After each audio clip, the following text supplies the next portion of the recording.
We've covered some of the aspects of J. Michael Straczynski's comic book career on this show, mainly his run on Thor. However, his contributions to Marvel weren't the only times J. Michael Straczynski wrote comic books. And no, I'm not talking about the issue of Teen Titans Spotlight about Cyborg that he wrote. In 1998, shortly after wrapping up his work on the television series Babylon 5 and beginning work on its spin-off Crusade, Straczynski launched an imprint at Top Cow Comics called Joe's Comics. The flagship title of Joe's Comics was a book that would follow a group of people in a small Illinois town after a Midwich Cuckoos-like event gifted them with superpowers. Now look, I know that the idea of some type of large cosmic event bestowing superpowers on ordinary individuals sounds like, I don't know, the premise of some type of television series. And that's kind of because it does, if you remember the 1980s short-lived series Misfits of Science. Of course, these events bring about much concern and study as the affected individuals begin diverging paths. Some become superheroes, others celebrities, some law enforcement officials, some just recluses. In the end, it would all lead to an apocalyptic event as the story is told by one last character, John Simon, aka Poet, after the events have already ravaged the planet. So with that in mind, let's see how this all began and began to fall apart. This is Rising Stars Volume 1, Born in Fire.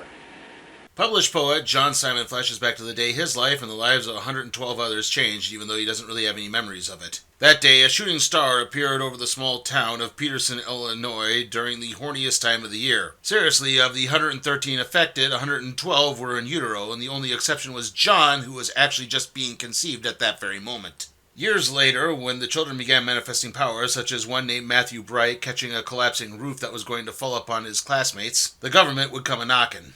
Knowing that taking the children away from their loved ones could be considered traumatic, the bizarrely rational government elected instead to merely isolate the children at a daytime summer camp. The kids had fun at first, but it all come to an uneasy end when a camp counselor attempted to molest a special child named Lee Jackson. The counselor failed to realize that Lee's special ability was manifesting fire in any object that he was able to focus on, and this resulted in the counselor being immolated in a ball of flames. This would bring about years of custody battles between the families of Peterson, Illinois, and the government, with Lee going into hiding. This would eventually be brought before the Supreme Court by the family of Joshua Cain, an ultra-religious family who believed Joshua's powers were of divine origin. The court would cite religious freedom and allow custody of Josh to be with his parents, so pretty much all of the other specials also got to stay with their families. Moving to the present, Dr. William Wells, the chief research scientist who studied the specials, is called in to help the police investigate the death of a special named Pete Dawson. Pete was someone who really didn't get much in the way of benefits from his powers, though he certainly got off better than a certain individual who got flying abilities but just floated off and never came back. In the case of Pete Dawson, his skin was lined with a substance that made it virtually unbreakable. Unfortunately, this also wound up neutralizing his sense of touch, leading to the elimination of any feelings of intimacy. Likewise, it didn't translate to athletic glory either, as he was only basically super solid, not super strong or athletically gifted at all. The only thing that could possibly bring him any pleasure was food, as taste was his most potent sense, and this led to Pete becoming morbidly obese. However, Pete's weight didn't actually affect his death at all. Instead, it seems that someone was with Pete when he fell asleep in his easy chair, after which that individual duct-taped Pete to the chair and then covered his head with a cellophane bag. Remember, Pete does not have a functioning sense of touch, so he couldn't feel someone, say, grabbing his arms and duct taping them to the chair, or even placing the bag over his head. By the time he realized what was happening, it was just far too late. The fact that this is now a murder investigation leads the cops to inform Dr. Wells that this is not the only case of a special being killed in recent months. So they need to make a list of possible suspects, including himself. Wells does have one lead suspect in mind, but he tries to play as coy as possible. As it turns out, it's John Simon, aka Poet. Wells knows the true natures of Poet's abilities and worked specifically with him for a number of years. However, he'd actually like John to try to investigate this crime, as it turns out John was being trained to try to prevent something like this from happening. John Simon is called Poet because he's a published poet, and the fact of the matter is Dr. Wells actually isolated him from much of the group for most of his time in his life, because it turns out John actually has some very unique abilities that we'll have to get into later. Now, I should point out, as you may have heard before, that these people are referred to as specials and not superheroes, and there's kind of a reason for that. Mainly, in storyline, not many of them actually do anything to warrant be called superheroes. There's a few which we'll get into, but for now, I mean, most of them are just kind of ordinary people doing things. I mean, like I said, Pete Dawson, that guy earlier, was just a guy who had unbreakable skin. It wasn't a way you could really benefit from it. And also, there's sort of an out-of-universe facet to it as well. As it turns out, Marvel and DC have actually trademarked the term superhero, and so to use that term in your book can sometimes run afoul of some legal mumbo-jumbo sometimes that gets in the way of things. Most notably in the early 2000s, there was actually a fairly popular independent comic called Superhero Happy Hour that had to change its name to just Hero Happy Hour. Poet heads out to talk with Randy Fisk, aka Raven Shadow, one of the few specials to actually pursue a career in crime fighting, about the murder. Poet seems to think that maybe, just maybe, Lee Jackson, the one who famously incinerated the creepy camp counselor, had something to do with this. The two, mainly Randy, know that the Jackson family went off the grid, bouncing from town to town up and down the dial. Unfortunately, after a few years, Lee lost control of his powers again, this time killing his folks. From there, Lee lived on the streets, picking pockets and shoplifting just to get by, until one day when he offered a helping hand to a little old lady named Eleanor Hamilton, who took him in. Lee did several odd jobs around Eleanor's home, however that peace would soon come to an end when she got jumped by a group of muggers coming home from the market. Lee saw one of the muggers stab Eleanor and snapped, unleashing his powers at full force and taking out much of the neighborhood. The police tried to stop Lee to no avail as he tracked down the group's leader, eventually confronting him in an apartment building and recreating the incident with the camp counselor. It's then that Lee noticed that the thug's young son had actually been looking on from the next room over. Don't hurt me. I'm not the bad guy, kid. Realizing that he had crossed a line, Lee told the kid to flee the building and fully unleashed his powers, bringing a town on top of him and killing himself in the process. That event triggered something in Raven Shadow, who had noticed that his superpowers had actually been waning up until Lee's death, when suddenly they just returned to normal. It turns out that whenever a special dies, the power gets redistributed amongst the survivors. The only ones who know this are Raven Shadow, Dr. Wells' Poet, and, of course, the serial killer. Okay, so let's talk about a couple of these specials. First off, there's Matthew Bright. He's the kid who caught the collapsing roof earlier. Matthew eventually went into law enforcement, joining the NYPD until the government outlawed specials holding such jobs. However, he so impressed his fellow officers that they basically made him an honorary officer, and he's allowed to act as kind of a non-union consultant. After that, we have Jason Miller, who is often considered to be the most gifted of all the specials, who has the most unique array of powers. He eventually became a corporate-sponsored superhero named Flag, until he recently lost a trademark battle with creator Howard Chaykin. See episode 146 of the Random Trade Review to learn more about that. And has since had to be rebranded as Patriot, which apparently is just too generic a term to trademark. These stories are related by a special named Kathy Holmes to a new co-worker at her office job. The funny thing is, while Kathy is a special, her powers never seem to have manifested, leaving her to become isolated from the group and unable to act on her feelings for Jason. She wasn't the only one, as another special named Jacob Polachek was so determined to prove that he had powers that he leapt in front of a truck, hoping the sudden shock would jolt him into existence. It did not. When Kathy and her co-worker are heading home, they witness a cat getting struck by a car. Distraught Kathy cradles the dying creature in her arms, lamenting her lack of powers. However, as soon as she leaves, the cat seemingly reanimates and is alive again. Returning to Poet, he moves on to the next ones who can aid him in his investigation. The first is Dr. Clarence Mack. Clarence is called Dreamwalker for, well, pretty self-explanatory reasons. However, these abilities do actually result in him becoming an ideal psychiatrist, where he is able to help patients confront their traumas. The other is Lionel Zerb, who can communicate with the spirits of the recently deceased. Poet seemingly allows Clarence to enter his dreams, bringing about the revelation that for a man named Poet, John's poetry really doesn't seem to sell very well at all. Then again, the storyline does not take place in like 1878, so I can't imagine books of contemporary poetry dominating the bestsellers list. Clarence really doesn't want to talk too much about the murders, as he feels it would be a massive invasion of privacy, and the implication that he would just randomly wander in and out of the dreams of his fellow specials is offensive to him. Not to mention, he resents Poet for his close relationship with Dr. Wells and isolating himself from the rest of the group. John probably didn't even realize the truth about Chandra. Elizabeth Chandra is a special who has the ability to basically make anyone in her presence fall in love with her. This has allowed her to become a supermodel. However, there is actually one person who has not fallen in love with her, and that's Poet, who turns out is the one person she's actually attracted to. She's managed to use the money she's made as a supermodel to live in a mansion where she isolates herself, making all guests wear masks so she can basically project Poet's face onto them when they're spending time together. It's then that Clarence suddenly realizes that he's not actually in John's dream at all. Poet called him to talk about the murders, and Clarence just couldn't help but instinctively try to figure things out on his own, and began wandering through the dreams of his fellow specials. He soon encountered a repentant special apologizing for what they did. They needed to maintain their power levels. After all, Jason has major corporate backers, and Patriot needs to be considered a hero.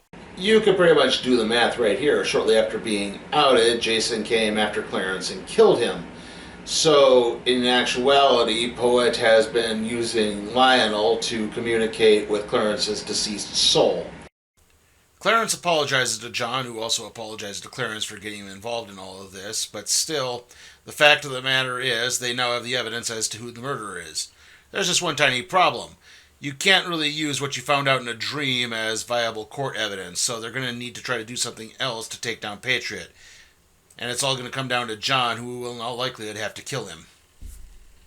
Poet travels to unnamed city to confront the newly rebranded Patriot at his public debut. There's just one little problem. This isn't Jason, it's actually a stand-in for publicity means. After all, heroes are rarely off duty. In reality, Jason's been watching his fellow special from afar. He knows that his time is limited and he's going to need help and need to enlist the aid of Joshua Kane. As you may recall, Joshua Kane, who now goes by the name Sanctuary, is the child of very fundamentalist Christians who believe that his powers were heaven sent. Basically, they managed to start up their own church, make a whole bunch of money, and now they use Joshua to burn down Planned Parenthood clinics and go after gay rights organizations. Yeah, they're those kinds of Christians. After that, we have another character named Jerry Montrose, who goes by the name Pyre, who sort of acts as kind of a frenemy of sort with Patriot. They often fight each other in public, but really that's just kind of a staged battle for entertainment purposes. Really, Pyre has powers kind of similar to that of Lee Jackson, except he can actually encase himself in fire and move around kind of like the Human Torch. Jason and Jerry talk with the Kanes with the idea that Poet is gathering a bunch of specials in order to lead a revolt against the American government. Jason has some connections to begin going after Poet, but getting the evangelicals on their side will definitely help convince Congress a lot more. Joshua isn't too sure, but he winds up getting browbeaten by his father into joining in. Yeah, basically Joshua does not share his family's religious beliefs entirely. In fact, it's later revealed that he's actually a transvestite and is probably also a closeted either homosexual or transgender in general. I'm not entirely sure. The next day, the group heads to Congress to convince the politicians to allow them to hunt down their fellow specials in Dr. Wells. One senator is even able to enlist a fifth member to join in, Matthew Bright. With that, the specials, even the ones without activated powers, are rounded up and taken off to happy camps. Any escapees are pursued and easily taken down by Patriot. There are some exceptions, as Raven Shadow's home reveals that he set them up the bomb. It's then from a secret location that Raven Shadow is able to place an untraceable call to any remaining specials and tell them to try to seek out a safe house in the Colorado mountains. Poet, meanwhile, is with Chandra, arranging for her transport to the safe house in order to use her home as a staging place to confront a fast-approaching Matthew Bright. John does make sure to try to clear things up with Sandra before she leaves and promises to talk to her again soon.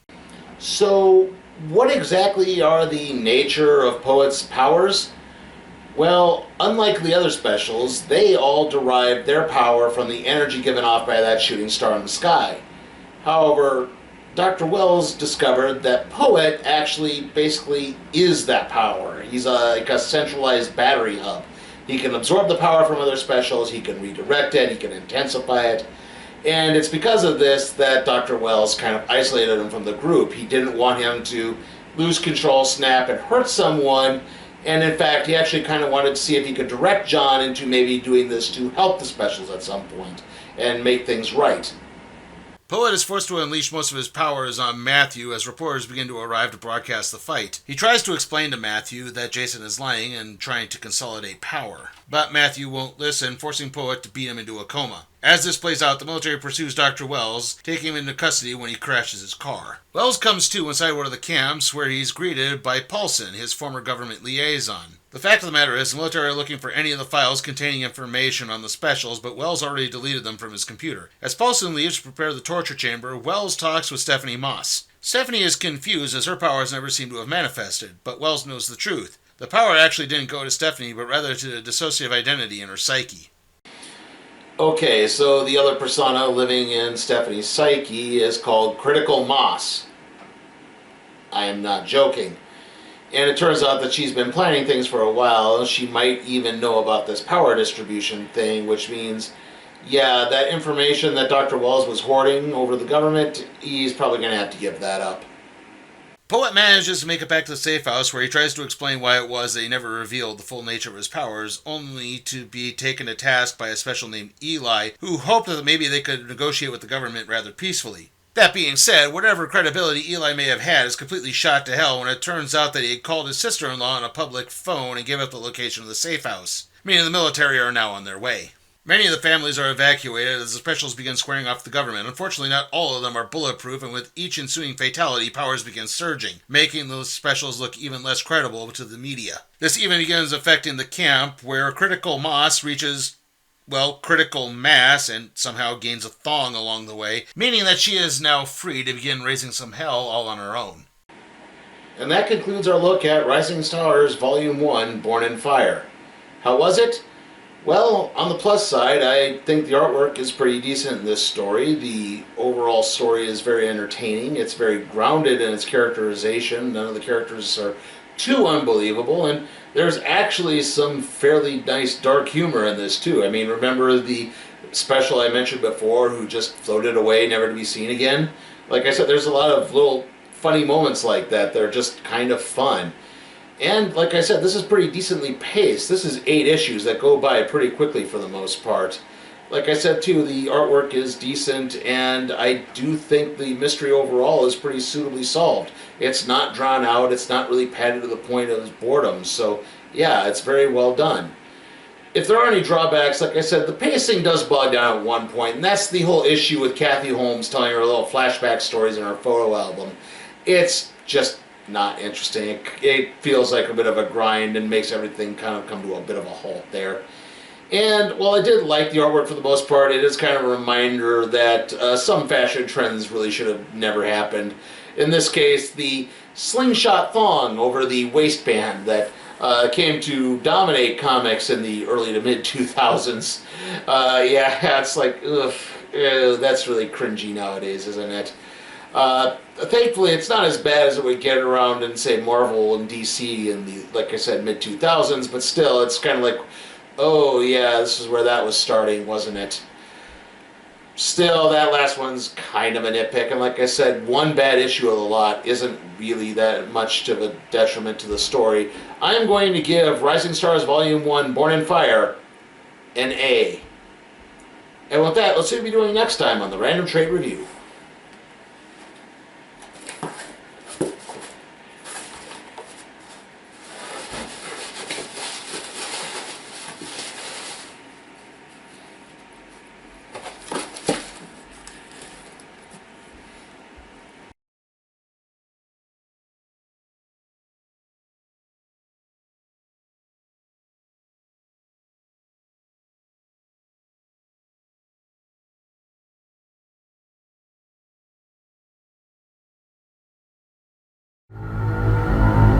Hey guys, remember you can help support the channel at patreon.com/sleepytimeforcat productions. There you can request a trade to be put in the randomizer, aka the cardboard box. And as always, remember to like, comment, share, subscribe, and ring that notification bell.